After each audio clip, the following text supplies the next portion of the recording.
Hello friends, I am Dr. Amit Gangwal, Associate Professor at SVKM's Institute of Pharmacy, Dhule, Maharashtra, India.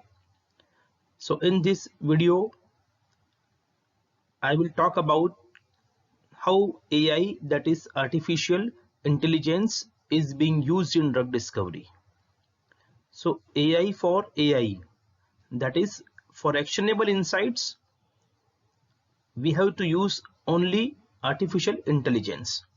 So in this video, I will talk about very basic structures of machine learning models, how machine learning models are used in drug discovery at very preliminary level. So I have used three infographics which have been designed originally by data professor whose actual name is Dr. Chanin Nenta Senamet, who is associate professor at Center of Data Mining and Biomedical Informatics at Mahidol University, Faculty of Medical Technology, Thailand. So he is very famous celebrity, very famous academician and researcher world over because of his easy to understand, originally designed, originally crafted infographics, videos, lectures, tutorials on towards datascience.com, on medium.com, on YouTube, and even on linkedin.com. So the entire credit for these original infographics goes to respected Dr. Chanin Nenta Senamit. I am highly impressed by his knowledge and his original tutorials and hard work in this journey of empowering others in data science. He explains in a very grassroots level through his various videos. So I am thankful to him for this infographics which I have taken from the websites and other sources I have mentioned in the bottom of this slide. So we all know AI means the system or the softwares which mimics like human brain or which try to mimic human intelligence, and the subset of AI is machine learning. What is machine learning? The softwares or the system which learn by data and which learn by experience. So when you expose the machine learning algorithms or machine learning models to more and more data, they will learn from past analysis without being programmed explicitly. You need not to program the entire things. Machine learning models will learn on their own, right? So here in this video, we will talk about how machines are trained, how machine learning models are trained so that we can use them for future deployment for drug discovery. So in this infographics on the right, you are seeing two molecules, molecule 1 and molecule 2. You can consider them a commercially available drug molecule. Say for example, if you are training the machine learning model for searching some anti-diabetic drug molecule, so there are two ways. Either you have to go for de novo drug designing, that is you will use machine learning models, deep learning models to give you entirely new drug like candidate or compounds which can be used in synthetic laboratory and then in animal study and then in clinical trial if it is successful.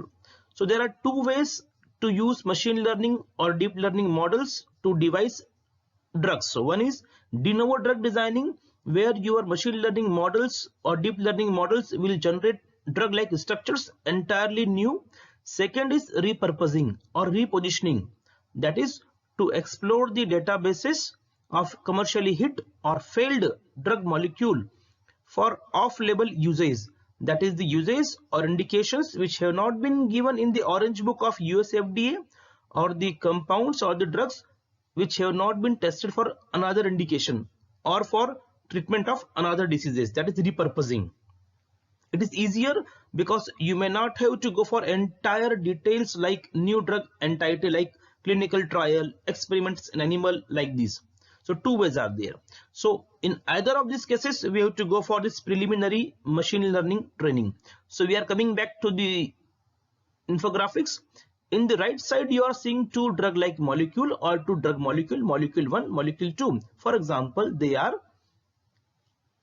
some drug molecules. So we have to train machine learning model. So machines cannot read the structure, machine cannot see the structures. Machine learn only language of numbers. So you have to convert this molecule 1 and molecule 2 into some mathematical numbers. You are seeing 1 0 1 1 0 0. So they are like fingerprintings of this molecule. Each number represents some absence or presence of some molecular feature or molecular descriptors. So using some softwares, you will convert this molecule into molecular descriptor. These descriptors, that is 1 0 1 1 0 whatever, they indicate crucial features or the characteristics or the properties of those molecules, properties which are making them drug like or whatever they are. So the features or the molecular descriptors or the X, that is input, that is independent variable, and these features will decide the biological property or other properties of those drug molecule, that is Y. So Y is class label, Y is output, or Y is the result of the independent input. So independent variable is X, that is your input, and this decides the Y, that is dependent variable, that is output, that is label. So for example, if we talk about the first drug molecule, that is we have converted into 1 0 1 1 0 0 1 1 0 0 0 1 1 0 1 0. So this is 1, that is Y is 1. So it is a binary type of classification, that is either the drug molecule will be active or inactive. If it is active, it will be shown by 1, otherwise 0, that is inactive. So 1 is output, 0 is output, that is label or Y, which is being decided by X, that is this molecular fingerprints or the system which converts your molecule into fingerprints. So then you will give this data to your machine learning model. What is model? A system decided based on the algorithms. What is algorithm? A mathematical statistical system which correlate or which fits X into Y. They find some mapping function for X and Y, how Y is correlated or based with the X. This is called algorithm, and algorithm decides the model. So through this data set, you are training your machine learning model. Means you are training it when Y will be 1 and when Y will not be 1, or when Y will be 0, or when the drug molecule will be inactive, or when the drug like candidate or the chemical or the compound will not be effective against diabetes. This is the purpose of model. So you are training the model, and after training you will use the model to test it, because directly after training we cannot use the model to as a deployment for our real life problem or data or the problem in hand. So we will train it out. After training, we will expose this trained machine learning model to molecule number 3. That is, always while testing the molecule, model, they will not show same set of compounds or input which you have used for training session. So a new input, a new X, a new molecule, that is molecule 3, or new independent variable you will show to machine learning model. Again you have to convert it into binary, into fingerprints. So in this time you will show the machine learning, you will show the model, the molecule 3, and it will again give the indication in terms of Y, that is 1, or Y 0. So in training, machine learning algorithms understands, it learn what are the important features which making the molecule Y equal to 1, and what are the features which are not responsible for diabetes treatment, what are the features which are not making this molecule useful for treatment of diabetes. What are the chances when it will be 0, it will be useless. So it try to identify the useful features, that is in terms of descriptors which are making it something like anti-diabetic molecule. So you have to realize, you have to train the machine learning model in terms of important features, right? So you have seen in molecule 1 there is one green 0, and in molecule 2 there is one red 0. So this green 0 is pharmacophore type of descriptor, which is making this molecule a successful or drug like molecule, which is not the case with red 0, that is in molecule 2. So what are the steps? Now you see the extreme right side of the infographics. You have to take the molecule from databases like Drug Bank or Zinc 15 or Chembel for that matter. Then you will identify the molecular descriptor, that is you will extract the features which are making those drugs either successful or failed drug molecule. Then you will convert data set, you will train the machine learning model, that is it is called machine learning model building phase. Then you will predict the model and you will validate, you will test it. After testing, if it is successful, you will deploy for your problem in the hand. If it is not successful, you will again train the machine learning model and you will try to identify what went wrong, why the model is not being trained properly, why it is giving wrong result, right? Moving on to next infographics, again from the respected data professor. So here it is more elaborative.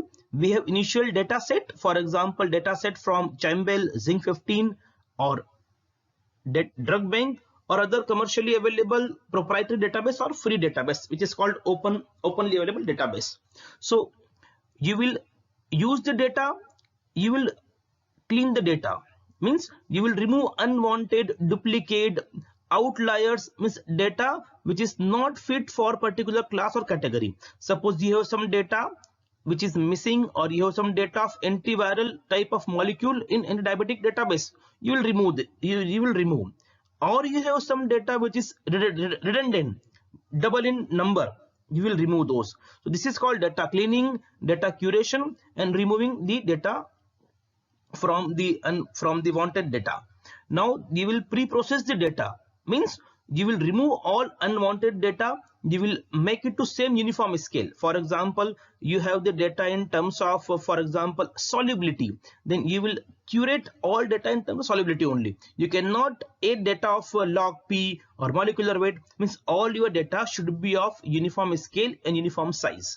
So there are some softwares like RDKit, OpenBabel. Using those you can do all these things, right?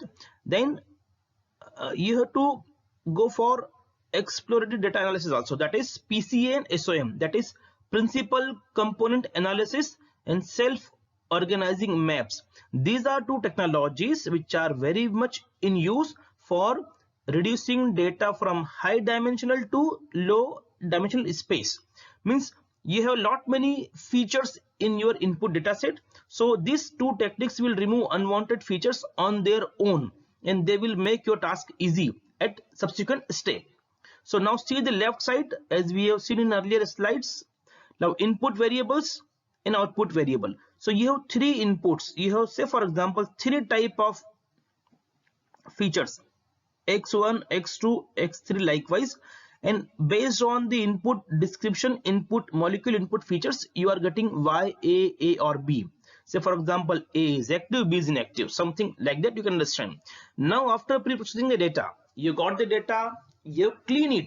Now you will split data into two categories, that is to train the machine learning model as we have seen earlier, and remaining data which will be used for machine learning testing.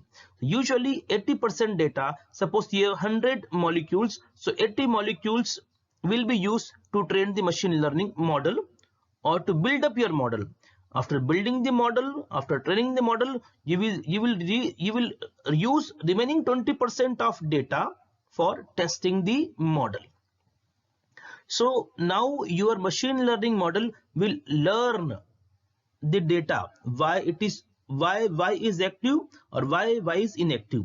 So you will use various algorithms like random forest, you see RF, DT, that is decision tree, KNN, K nearest neighbor, deep learning models like RNN, that is recurrent neural network, or for that matter CNN, that is convolutional neural network. Or if you go into more complex model, then we have autoencoder, generative adversarial neural network, that is GAN, or variational autoencoder, right? So these are the machine learning algorithms which learn from the input and output correlation.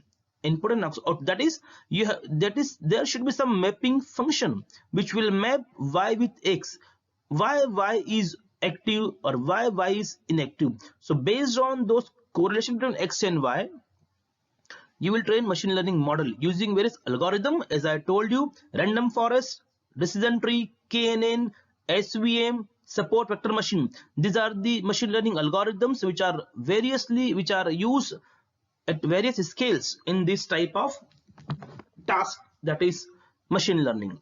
Now, as we discussed, 80% data will be used to train the machine learning model. Having trained the model, it's now time to test it using 20% data which has not been used during training phase. If you have used 20% data for training, again you are using it for testing, then it will be improperly trained machine learning model. It will be called, there will be underfit or overfit, but it will be a biased type of non-robust machine learning model. Now, after training, machine learning will extract the features which are essential. Sometimes we also extract the features which are making molecules responsible for showing or not showing pharmacological activity. Now, in this journey of machine learning training and testing, there is one word: hyperparameters. So you have to train weights and biases during continuous training. So during continuous training of machine learning model, you have to optimize various parameters like learning rate, weights and biases. They are basically used when you go for deep learning model for AI enabled drug discovery. So then you will go for training model and cross validation model, that is testing and training of the machine learning model. Now, how to evaluate the results? Suppose you have trained the model or you have tested the model. So what are the various end indicators, endpoints, which or mathematical expressions or the formulae using which you will come to conclusion, okay, my machine learning model is perfectly trained and tested. Now it is ready for deployment. So if you are going for classification type of machine learning model, you have accuracy measurement, you have sensitivity formula, you have specificity and MCC. If you talk about regression, then you have root mean square error method, you have mean square error method, and R square, that is correlation. Now we all know machine learning does three type of tasks: classification, regression and reinforcement learning. What is classification? You have to classify the input into two categories: active, inactive, old, young, 1, 0, apple, banana, likewise. So in that case, we have four type of parameter to evaluate or to judge the machine learning model performance. On the other hand, if we talk about regression, which is a system for correlation of two type of variable, like if x is 1, how much y will be. Likewise, to fit a continuous straight line. In that case, we have three parameter. As I told you, these are the parameter for evaluating the model. And after this, you will get the y value, that is the dependent variable, and y value can be evaluated based on this parameter, as I discussed. So now we are moving on to next, infographics. So here, this is summary of the entire earlier two infographics. So see the first portion. You have trained the model, you will get the y value, that is the output, that is the class label or the dependent variable output. Now you will evaluate the model. As I told you, if it is classification, four options are there. Regression, three options are there. And if your machine learning output is perfect and robust, go ahead, interpret the model, why it is giving so and so result, and ultimately go for model deployment. That is, you can use the machine learning model to identify various drug like molecule for repurposing, or you can use it for de novo drug designing. In case of both these things, you have to go for deep learning. Then if your model is not robust, you will retrain the model. You will continuously change the your weights and biases. These are two important numbers in training machine learning model. So to evaluate, we have seen various parameters. Now how to interpret the model? So as I told you, which features are important? What are the features which are making a anti-diabetic molecule and anti-diabetic molecule? Why it is so successful? Why it is an active drug molecule? Now we have to look into the consequences of wrong predictions. If your machine learning model is wrongly trained, it can be life-threatening for the patient, because you are using machine learning model to find the drugs for treatment of disorders. In our case, for example, in treatment of diabetes mellitus. If data is perfect, then what lead to wrong prediction? If you are training a machine learning model with thousands or hundreds of successful commercially hit drug molecule, commercially hit blockbuster drugs, then why the model is not giving right prediction? Okay, if data is unknown, then there can be chances of error. But if data is known, all are commercially successful drug molecule, then why data is not giving right output? You have to look into this. Then what is the reason? Outliers. There might be chances that in your data set, even after properly curation, by some mistake you may get some outlier. What is the outlier? The data which is not fitting into the proper or uniform category. Hundreds of molecules are for diabetes and 2 are antiviral drug molecule. So it can be outlier. But there can be another chance. There are 100 diabetes drug molecule and 90 are, for example, biguanides, and 10 are not biguanides, but they are giving good effect for diabetes. So you have to go for different type of parameter setting or different type of machine learning models. So in this way, there is training of machine learning model. In this short video, we try to understand how AI, machine learning, deep learning are used to train the machine learning model, and what are the parameters to judge the results, and how to deploy for problems in hand. So with this, I conclude this video on AI and drug discovery. So AI for AI, as I told during the initial phase, that is for actionable insights, one has to go for artificial intelligence. There is no other way to get the smarter result in less efforts. Thank you very much.